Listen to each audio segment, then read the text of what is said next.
வணக்கம். இது நம்ம கிச்சன். நம்ம கிச்சனில் நம்ம இன்னைக்கு என்ன பண்ண போறோம்னா ஸ்ட்ரீட் ஃபுட்டு. அதில் வந்து ரோட்டு கடை சைடில் என்ன பண்ணுறேன், வெங்காய தக்காளி தண்ணி சட்னி பண்ண போகிறோம். இது ரொம்ப நல்லா இருக்கும், டேஸ்ட்டாக இருக்கும். இதுக்கு என்ன வேணும் அப்படின்னாக்க, நான் ஒரு 2 வெங்காயம் இதை எடுத்து மிக்சியில் போட்டுக்கிறேன், பெரிய வெங்காயம். நீங்கள் என்ன பண்ணிடலாம் அப்படின்னா, சின்ன வெங்காயம் சாம்பார் வெங்காயம் போடுறது ஃபுல்லாக போடுறதுனாலும் போடலாம், இல்லை பெரிய வெங்காயம் பாதி சாம்பார் வெங்காயம் பாதி போடலாம், இல்லை முழுசாவே இந்த மாதிரி பெரிய வெங்காயம் போடலாம். நான் இன்னைக்கு வெறும் பெரிய வெங்காயம் தான் எடுத்துட்டு இருக்கேன். தக்காளி வந்து ஒரு 3 தக்காளி இதை எடுத்துட்டு இருக்கேன். அப்புறம் இதுக்கு தேவையான அளவுக்கு உப்பு,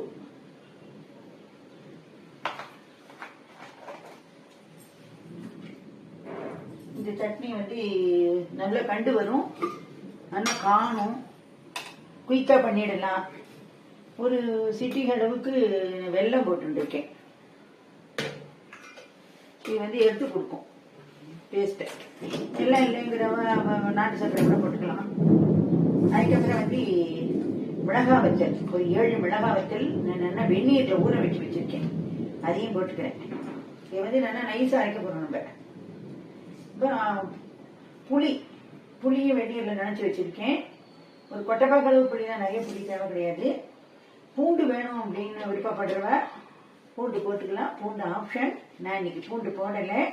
இது எல்லாத்தையும் நான் நைஸ் பேஸ்டாக அரைக்க போகிறேன். இப்போ நம்ம இந்த பேஸ்ட்டை நல்லா அரைச்சாச்சு, ஜலம் விடாமல் அரைச்சிருக்கோம். இப்போ இனிப்பு சட்டியில் எண்ணெய் வச்சுட்டோம். எண்ணெய் நேரமாக ஒரு 2 ஸ்பூன் அளவுக்கு விட்டுக்கலாம். அப்புறம் தேவையான இடையில விட்டுக்கலாம். இப்போ இதுக்கு நம்ம கடுகு தளிக்க போகிறோம். கடுகு வெடிக்கணும்.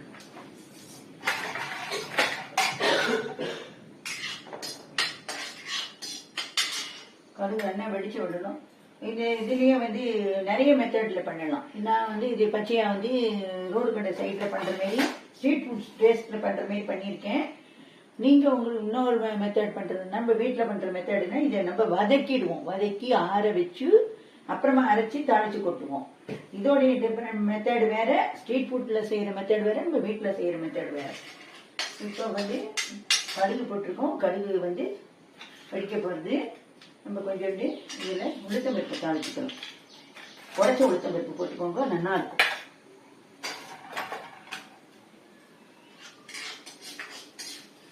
இப்போ இந்த கடுகு உளுத்தம்பருப்பும் வெடிச்சு வரணும். உளுத்தம்பருப்பு ஆப்ஷன் தான், உங்களுக்கு சாப்பிடும்போது நறுக்குன்னு வரும் கறிப்பட வாயில, அதனால வேணுங்கிறவங்க போட்டுக்கலாம். சில பேருக்கு அது பிடிக்காது, சில பேருக்கு பிடிக்கும், சௌடிக்கு வந்தப்பல போட்டுக்கலாம். சில பேர் இதில் வேணும் பூண்டை வந்து இதில் போட்டு அரைக்காதபடிக்கு இதில் வந்து வதக்கிட்டு அப்படி இந்த வெங்காயம் தக்காளி மிளகா வத்தல் பேஸ்ட்டை தூக்கி கொட்டி அரைக்கிறவங்க இருக்கா. எப்படி பண்ணாலும் ஒரு கொட்டைப்பாக்கு அளவுக்கு புளி, ஒரு கொட்டைப்பாக்கு அளவுக்கு வெல்லம் வச்சுட்டு டேஸ்ட் வந்து என்ஹான்ஸாக எடுத்து கொடுக்கும், ருசி எடுத்து கொடுக்கும். இப்போ வந்து இப்போ வெடிச்சு கொடுத்து நம்ம வந்து கருவேப்பிலை போடுறோம்.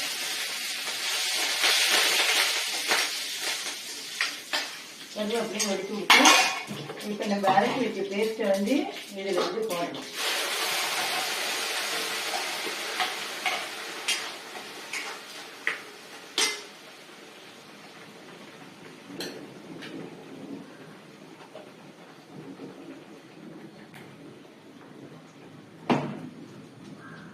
நீங்க கொரகொரன்னு வேணும் அப்படின்னு பிரியப்படுறவங்க கோல்சாவும் அரைச்சிக்கலாம். ஒவ்வொன்றும் ஒவ்வொரு டேஸ்ட் கொடுக்கும். இப்போ நம்ம வந்து ஜலத்தை இதில் விட்டு வச்சுப்போம். இப்போ தேவைப்படும் போது நான் சொல்றேன் எப்போ இதை விடணும் என்னன்றது. இப்போ இது வந்து பச்சை வாசனை போக நல்லா கொதிச்சு விடணும்.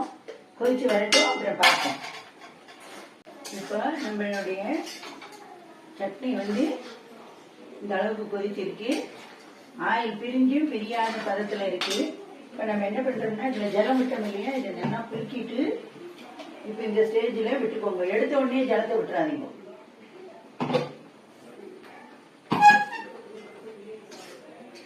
இப்போ இது வந்து நல்லா கொதிக்கணும், இன்னும் நல்லாவே கொதிக்கணும். அதுக்கப்புறமா என்ன பண்றதுன்னு சொல்றேன், இது நல்லா கொதிக்கணும். கொதிச்சு வரட்டும், பார்ப்போம், வெயிட் பண்ண. இப்போ நம்ம சட்னி வந்து முக்கால் பதத்துக்கு ஆயில் பிரிஞ்சு வந்துருக்கு. இந்த ஸ்டேஜுக்கு நம்ம என்ன பண்ணணும் அப்படின்னா தனி மிளகாய் தூள். இது ஹோம்மேட் பவுடர், நான் வீட்டிலே அரைச்சது. இது வந்து இதில் காஷ்மீரி சில்லியும் வச்சுருக்கேன், குண்டு மிளகாயும் வச்சுருக்கேன், நீட்டு மிளகாயும் வச்சுருக்கேன். இதுலேருந்து ஒரு அரை ஸ்பூன் அளவுக்கு நம்ம இதில் போடுறோம். போட்டுட்டு இந்தமாரி ஒரு கலரிட்டு இதுக்கப்புறம் என்ன பண்ண போறேன்னா இந்தமாரி வீட்டில் இருக்கிற இட்லி மாவோ தோசை மாவோ அதுலேருந்து ஒரு கரண்டி, சின்ன கரண்டியில் ஒரு கரண்டி எடுத்துக்கோங்க. நான் வந்து இது புளிக்காத மாவு தான் எடுத்துட்டு இருக்கேன். புளிக்காத மாவில் பண்ணுன்னா இருக்கும். நான் வந்து இன்னைக்கு அரைச்ச மாவு இது.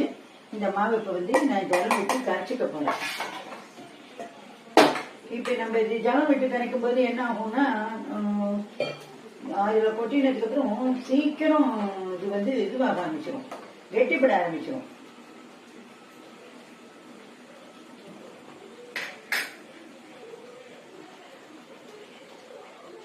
இதுமாரி விட்டுட்டு இன்னும் கூட கொஞ்சம் விட்டுக்கலாம்.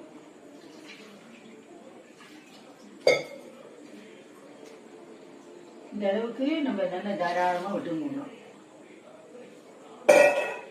இப்போ இது வந்து ஒரு கலரணும். இது கலரி நல்லா கொதிச்சு வரணும். மறுபடியும் இந்த மாவு இதில் கொட்டியிருக்கோம் இல்லையா, இப்போ இது நல்லா கொதிச்சு வரணும். இது எடுத்து ஊற்றும்போது இந்தமாரி இந்த பதத்தில் நீர்த்த பதத்தில் இருக்கணும்.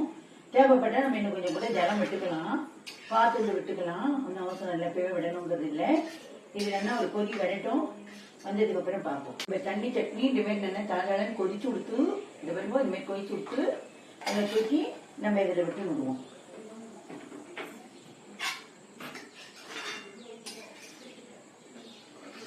சர்விங் டிஷ்ஷுக்கு பவுல் மாற்றிட்டு நம்ம இப்போ சூடாக வேணாலும் யூஸ் பண்ணலாம், ஆரி வேணாலும் யூஸ் பண்ணலாம்.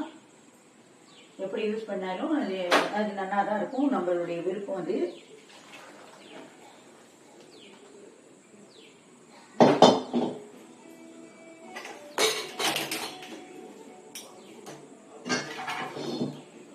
இதுக்கு ஒரு ஆப்ஷன் நான் போடுறேன். இருக்கும்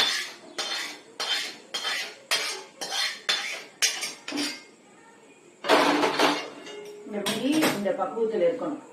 அதாவது சாம்பார் பக்குவத்துலன்னு வச்சுக்கோங்களேன், இந்த மாதிரி இருக்கணும். இப்போ நம்ம பாத்துல வந்து கடலை மாவு வந்து நான் இட்லி மாவு தோசை மாவு அரைச்சது இல்லை அப்படின்னா அடுத்து கடலை மாவு கொஞ்சம் பேரை கரைச்சி விட்டு கெட்டிப்பட வேண்டாம். கெட்டிப்படுறதுக்காகத்தான் இந்த இட்லி தோசை மாவை ஒழி. இதில் எந்த சீக்கிரட்டும் கிடையாது. கடலை மாவு கரைச்சி விடலாம். அப்படி கடலை மாவு இல்லைன்னா ஆற்றுல எல்லா ஆற்றுலையுமே அரிசி மாவு இருக்கும், வெறும் வரட்டு அரிசி மாவு இருக்கும், இல்லை இடியாப்ப மாவு, அது மாதிரி ஏதோ ஒரு மாவு இருக்கும். அது கொஞ்சம் எடுத்து போட்டு தேவையான ஜலத்தை விட்டு கரைச்சி இந்த மாதிரி பண்ணிக்கலாம்.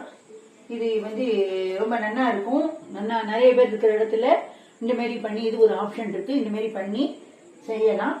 இதுக்கு வந்து ஆனியன் ஊத்தப்பம் ரொம்ப நல்லா இருக்கும். ஆனியன் ஊத்தப்பம் பண்ணி அது இந்த மாதிரி ஆனியன் சட்னியை வந்து செஞ்சு ரோட் சைடு ஆனியன் சட்னி, தக்காளி சட்னி பண்ணி சாப்பிடலாம். நீங்களும் பண்ணி பாருங்க. உங்கள் கமெண்ட்ஸை சொல்லுங்க. நன்றி.